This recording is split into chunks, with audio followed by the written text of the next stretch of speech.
হযরত খিজির আলাইহিসসালামের 7টি বাণী।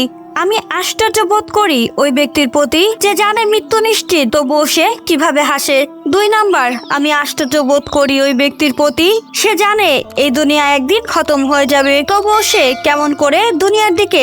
3 নাম্বার, আমি আশ্চর্য বোধ করি ওই ব্যক্তির প্রতি যে জানে যে সবকিছু আল্লাহর তরফ থেকে হয়ে থাকে তবুও তার কোনো জিনিস হাসিল না হলে কেন সে আফসোস করে। 4 নাম্বার, আমি আশ্চর্য বোধ করি ওই ব্যক্তির ওপর যার আখিরাতে হিসাব দেওয়ার উপর পূর্ণ বিশ্বাস আছে তবুও সে কিভাবে ধন সম্পদ জমা করে। 5 নাম্বার, আমি আশ্চর্য বোধ করি ওই ব্যক্তির প্রতি যে জাহান্নামের আগুন বিশ্বাস করে তবুও সে কিভাবে। 6 নাম্বার, আমি আশ্চর্য বোধ করি ওই ব্যক্তির প্রতি যে আল্লাহ তাআলাকে জানে তবুও সে কি করে অন্য জিনিসের আলোচনা করে। 7 নাম্বার, আমি আশ্চর্য বোধ করি ওই ব্যক্তির প্রতি যে বেহেশতের সুখ শান্তির কথা জানে তবুও সে দুনিয়ার কোনো জিনিস দ্বারা শান্তি পায়।